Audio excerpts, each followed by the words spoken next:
그런데 제 인생은 남들이 듣기에 재미있다고는 할 수 없어 막상 할 이야기가 없더군요. 그런데 하나 제 인생에 특이한 점이 있다면 제가 일을 하면서 만난 고객들이었습니다. 재미있고 신기한 이야기는 아니지만 길에서 흔하게 만나고 접할 수 있는 이야기들은 아니기 때문에 제게 충격을 준 고객들에 대한 이야기를 해보려고 합니다. 제가 만난 고객들은 남들이 흔하게 겪지 못할 만한 경험을 한 사람들도 있고 본인이 특이한 일들을 많이 벌이는 사람들도 꽤나 있습니다. 그도 그럴 게 제 직업이 보험 설계사라서 직업 특성상 다양한 사람을 만날 수밖에 없는 직업이기 때문이죠. 그런데다가 요즘 사람들이 가장 신경 쓰는 건강과 돈이 걸린 문제이다 보니 보험금을 노리고 보험사에 사기를 치려는 사람이나 기상천외한 일들을 벌이는 경우도 꽤나 많습니다.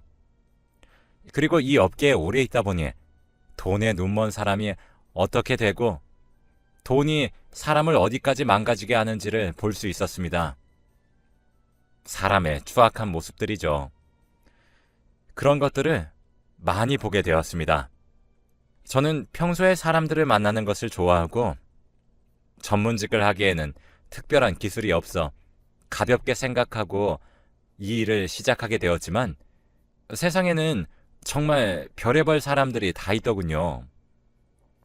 그런 사람들 덕에 저도 별의별 보험 사기 사례들을 알게 되었고요. 돈이 사람을 망친 경우들에 대해 이야기하면서 다들 이런 일에 엮이지 않게 조심하고 너무 욕심을 부리면 사람이 어디까지 망가질 수 있는지에 대해 말하고 싶어 이야기를 해봅니다. 제가 고객들의 뒷담을 하고 다닌다는 소문이 나면 영업직 입장에서는 곤란해서 믿을 만한 사람들이나 가족들에게만 했던 진상 손님들에 대한 이야기들입니다. 정말 여러 가지로 저를 고생시킨 사람들이죠. 간단하게 제 소개를 하자면 저는 위에서 언급했듯이 보험 설계사입니다.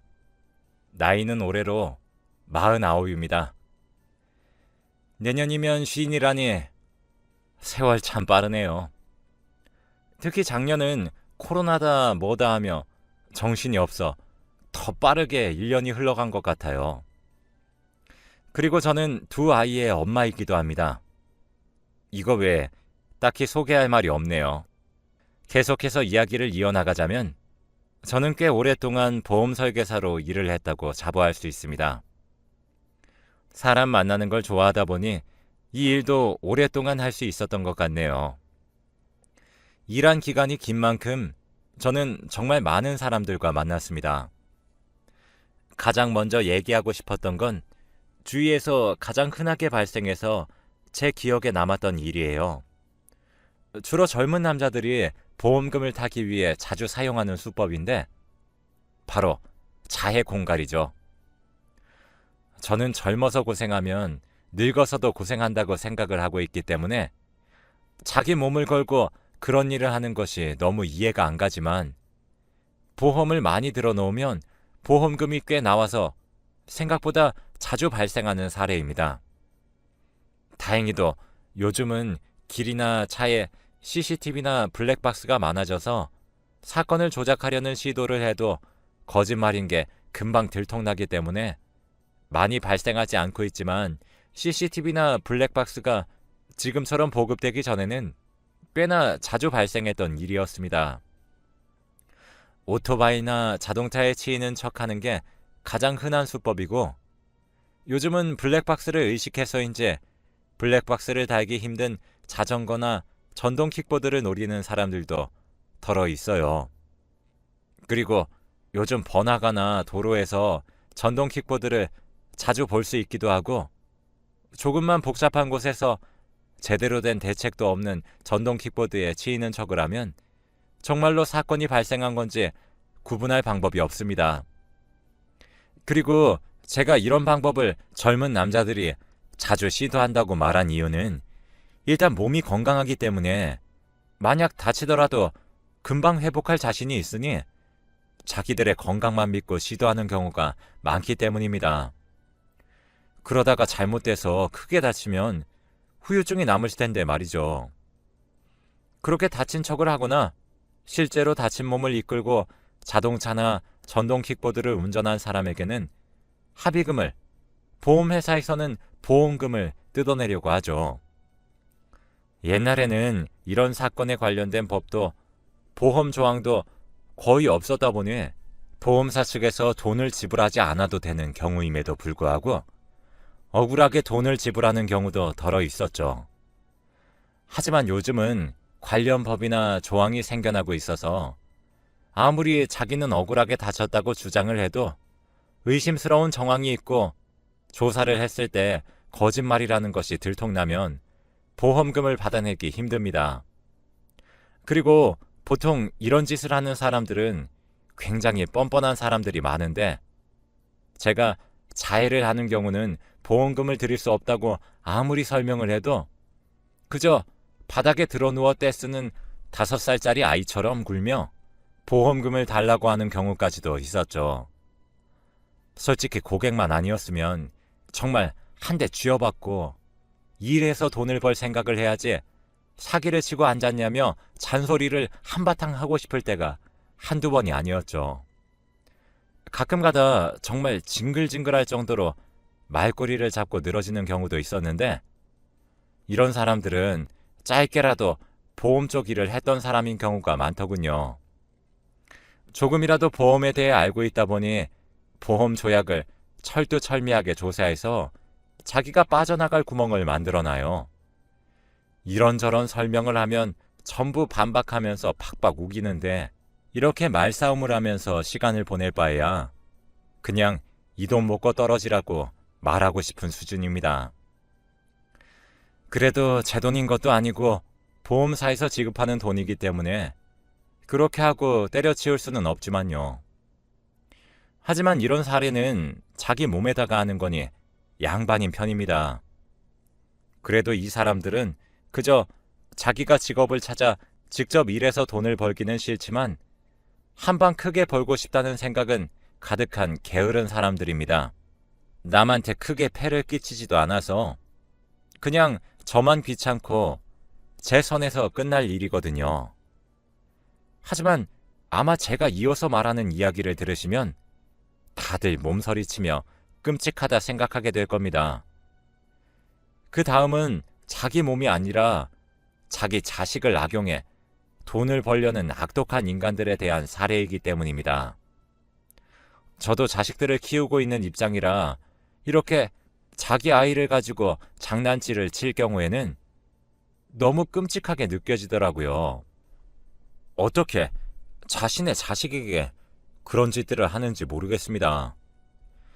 이런 사람들은 아이는 그저 자신의 소유물이고 그걸 이용해서 돈을 버는 건데 뭐가 잘못이냐는 사고방식을 가진 사람들이 대부분이죠.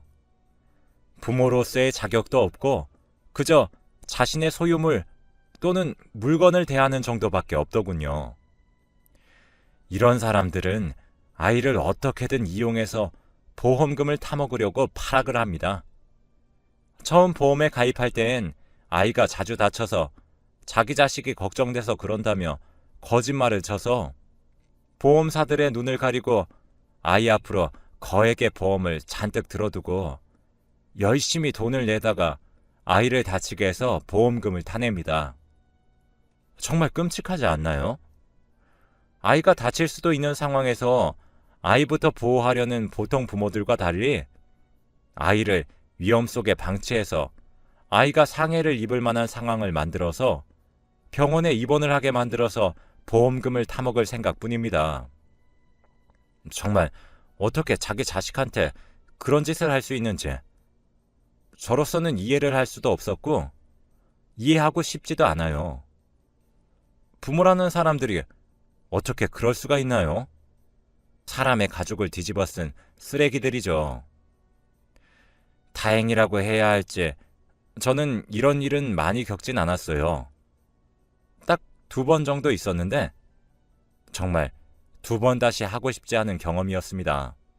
제가 그 집에 대해 조사하게 된 계기는 이상할 정도로 그 집 아이가 너무 자주 다치고 아파서 보험금을 너무 자주 수령해 갔던 겁니다. 물론 애가 몸이 약해서 그럴 수도 있다고 생각할 수 있지만 그런 경우라도 보험사에서 너무 손해를 봐야 하는 케이스는 보험금 지급률을 조금 낮춘다던가 하는 조치를 취해야 하기 때문에 어차피 그 집에 방문해야 했었어요. 그래서 저는 일단 보험금 수령이 너무 잦아지면 다음에 다른 보험을 들기도 힘들고 보장도 적게 받아야 할 것이라는 설명을 할 마음으로 가볍게 전화만 하고 끝낼 생각이었습니다. 그런데 전화를 받지 않더라고요. 일단 제 의무를 다하기 위해 그 고객의 집에 방문할 준비를 했습니다. 그런데 막상 그 집은 그렇게 가볍게 생각할 문제가 아니었죠. 제가 찾아가니 일단 굉장히 경계하며 무슨 일로 찾아왔냐고 하더군요. 저는 하도 사기가 많고 세상이 흉흉하니 애랑 엄마 둘만 있는 상태에서 사람이 방문하는 것을 경계하는 것이라고만 생각했어요. 그런데 지금 와서 생각해보면 도둑이 제발 저려 저를 경계했던 것 같아요. 아무튼 저는 상황을 설명하고 보험금 지급 관련으로 해야 할 말들이 있으니 집안에 들어가기 그렇다면 주변 카페에서라도 얘기를 나누자고 했습니다. 그런데 집에 아이를 혼자 둘 수 없다며 저를 집으로 들이더군요. 그렇게 들어간 집은 그냥 평범한 가정집이었습니다. 그런데 분명 집에 아이가 있다고 했는데 아이는 코빼기도 안 보이더라고요. 그랬지만 제가 방문할 시간이 애매하다 보니 낮잠이라도 자나보다 하며 금방 신경을 끄고 아이 엄마에게 제가 준비해온 이야기를 해줬습니다. 그런데 보험금이 줄어들 수도 있다고 하니 엄청 예민하게 반응하더군요. 당연히 돈을 다 줘야 하는 것 아니냐며 길길이 날뛰었습니다. 제가 아무리 설명을 해도 그저 자기는 돈을 꼬박꼬박 내고 있으니 전부 다 보장해줘야 한다며 소리쳤어요. 제가 아무리 차근차근 설명하려 해도 소용이 없었습니다. 그런데 너무 시끄러웠던 탓일까요? 아이가 방에서 고개만 빼꼼 내밀고 상황을 살피더군요.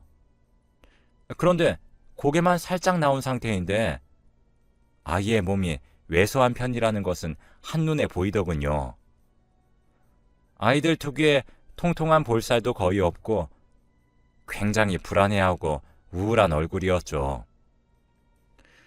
아이는 낯선 사람인 제가 있어서인지 저와 엄마 둘이서 거실에서 무엇을 하는지만 슬쩍슬쩍 보기만 했고 거실로 나올 생각은 전혀 하질 않았어요. 그러다가 이 엄마가 제가 아이를 본 것을 눈치챘는지 당장 방으로 들어가라며 아이에게 소리를 지르더라고요. 아이는 화들짝 놀라 방으로 들어갔고요. 그런데 아무리 생각해보아도 아이가 걱정돼서 보험을 잔뜩 계약한 사람의 태도라고 하기엔 뭔가 싸한 기분이 들었습니다. 아이에게 버럭버럭 소리를 지르는 모습이라던가 보험금 얘기에 예민하게 반응해 짜증을 내는 모습이 딱 봐도 돈만 노리는 사람의 모습이었으니까요. 그리고 아이에게 관심을 보이자 저에게 당장 집 밖으로 나가라 하더군요. 그렇게 거의 쫓겨나듯이 집 밖으로 나온 저는 회사에 이 집은 약간 조사가 필요한 집 같다고 보고했어요. 그리고 제가 개인적으로 그 집 주변 사람들에게 수소문을 했죠. 역시나 소문이 안 좋은 집이더군요. 제가 그 집에 대해 물으면 100이면 100 시끄러운 집이라고 대답해왔습니다. 그러면서 이어지는 설명은 맨날 싸우는 소리가 들린다는 거죠. 그렇게 어느 정도 제 선에서의 조사와 회사에서 조사를 조합한 결과 아무리 생각해도 보험금을 노린 아동학대 같다는 결론이 나왔습니다. 그래서 그렇게 그 집에 다시 방문하게 되었어요. 그때는 아이가 문을 열어주더군요. 다시 만나게 된 아이는 다른 아이들과는 달리 눈이나 표정에 생기가 없었습니다. 물론 이미 경찰에도 신고가 들어간 상태여서 제가 굳이 방문할 필요는 없었지만 두 아이의 엄마인 저로서는 그 아이가 너무 마음에 걸려 다시 방문한 것이었습니다. 그 집에 방문해서 그 집 부모들과 이야기를 해봤지만 전혀 반성하는 기미가 없더군요. 제가 자신들의 돈벌이 수단인 아이를 데려갈까 경계를 하기만 했습니다. 자기들의 잘못이 뭔지 전혀 모르는 것만 같았어요. 제가 무슨 말을 해도 자신들이 조금이라도 더 돈을 받을 수 있는지 없는지 이 사실 말고는 아무것도 신경 쓰이지 않는 것처럼요. 그렇게 한창 실랑이를 하다가 출동한 경찰들에 의해 그들은 경찰서에 조사를 받으러 가게 되었고, 아이는 부모가 조사를 받을 동안 아이의 친척이 돌보기로 했습니다. 다행히 주변 이웃들이 적극적으로 증언을 해줬는지 그들이 충분한 처벌을 받게 되었다고 하더군요. 저도 그들이 경찰서에 조사를 받으러 간 후의 이야기를 전해 듣기만 해서 정확하진 않지만요. 그리고 제가 걱정되어 한번 찾아간 적도 있었습니다. 그 아이는 친척들이 잘 보살펴주는지 볼살도 통통하게 올라 있었고 표정도 밝아져 있더군요. 그런 사람들의 친척이라길래 걱정되었지만 정말 다행인 일이었죠. 이런 사례를 저는 거의 겪어보지 못했지만 제 동료들이나 선배들은 한 번씩은 꼭 보는 사례라고 하더군요. 그리고 이런 사건들은 제가 겪었던 사례처럼 쉽게 해결되는 경우는 거의 없고 가족 개인의 일이니 가족끼리 해결하라는 말과 함께 경찰에서도 그냥 풀어주기도 한다고 하더군요. 여러분이 만약 주변에 고통받고 있는 아이를 보게 된다면 남의 가정사에 끼어드는 것이란 생각은 잠시 접어두고 신고해 주시길 바랍니다. 이런 일은 주변 증언과 관심이 가장 크게 작용한다고 하더라고요. 또 일명 나일롱 환자라고 하죠. 주로 어르신들이 입원할 정도로 심각한 병이나 부상도 아닌데 입원실에서 퇴원하지 않고 버티는 것을 이야기하는 경우인데요. 나일롱 환자들은 보통 돈보다는 다른 것을 노립니다. 그것은 바로 사람들의 관심과 보살핌이죠. 나이가 들면 여기저기 아프기도 하고 스스로를 돌보는 일도 그렇게 쉽지만은 않죠. 그래서인지 오히려 병원을 더 선호하는 어르신들이 꽤 계시고요. 돈을 노리고 하는 행동이 아니다 보니 악질적이라고 할 수도 없습니다. 하지만 계속해서 보험금을 지급해줘야 하는 보험사의 입장이나 병실에 자리가 모자라 입원이 필요한 환자를 다른 병원으로 보내야 하는 병원 입장을 생각하면 환자들을 그저 안타깝다고 받아주기엔 곤란한 상황이죠. 물론 어르신들은 병실에 있으면 밥도 챙겨주고 다른 어르신들과 대화도 하고 하니 적적하지 않아 좋고 보험사에 돈도 다 냈는데 왜 그러냐 하실 수 있지만 솔직히 보험 설계사 입장에선 이런 경우로 꽤나 곤란을 겪습니다. 제가 앞서 이야기한 사례들은 명백한 본인의 과실이기 때문에 증거만 잘 잡아내서 경찰에 신고하든 보험사에서 개별적인 조치를 취하든 하면 되는 일이긴 한데 나일롱 환자들은 정말 아파서 아프다고 하는 것이니까 굉장히 애매하거든요. 물론 병원에 입원해야 할 만큼 심각하게 아프지 않은데도 자기가 아프다고 하는데 병원 측에서 환자를 돌려보낼 수는 없는 일이니 병원 측도 애매해지는 것이죠. 제가 실제로 경험한 한 어르신의 경우엔 자식들이 어르신 앞으로 보험만 들어놓고 보험비만 내면서 정작 어르신은 바쁘다고 방치하는 집이었습니다. 하필이면 아내분도 돌아가셔서 혼자 지낼 수밖에 없었던 분이셨습니다. 여기까지만 말해도 예측 가능하셨죠? 어르신 혼자 계시다가 넘어지셔서 한번 크게 다치신 적이 있어요. 그때 병원에 입원하셨습니다. 나이가 꽤 있으셔서 완치하는데도 시간이 오래 걸렸고, 그러다 보니 병원에 꽤 오랜 시간 입원을 하게 되셨습니다. 혼자서 적적하게 지내야 하는 집과는 달리 병원에서는 밥도 챙겨주고 난방비 걱정 없이 적당한 온도를 계속 유지해주고, 심지어 어디가 불편하다고 하면 바로바로 도와줄 간병인분도 계시니 시간이 지나 다 나으셨음에도 불구하고 병원에 남아 계셨습니다. 계속 어딘가가 아프다고 이야기를 하시면서요.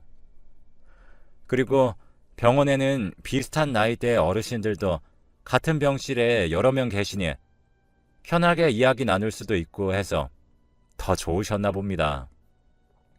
그리고 그 가족들도 어르신 혼자 계시게 두는 것보다는 요양병원이나 그냥 병원에 입원해 계시는 것이 더 마음이 편했는지 그냥 간병인만 고용하고 아무 말 안 했다고 하네요.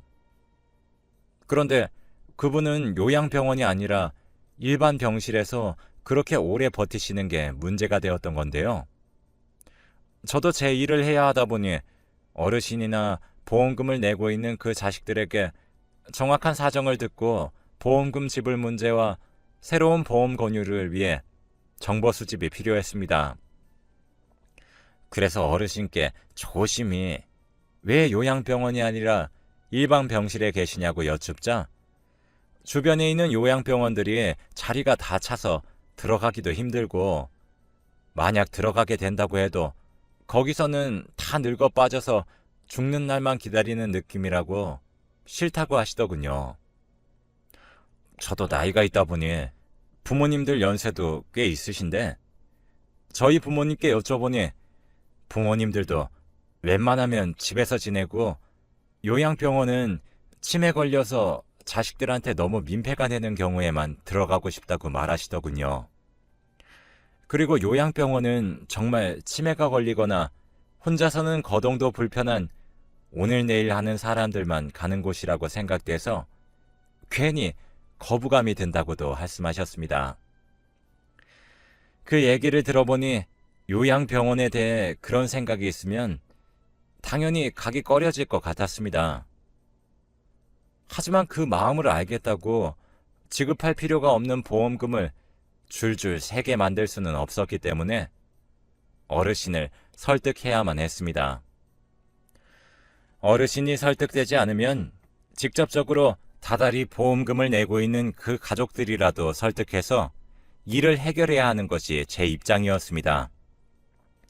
전화를 하면서 대화를 나눠보니 어르신은 그저 싫다는 말만 반복하며 어차피 내가 아파서 병원에 있는 거고 불법도 아니고 돈도 내고 있는데 뭐가 문제냐고 역정을 내셨습니다.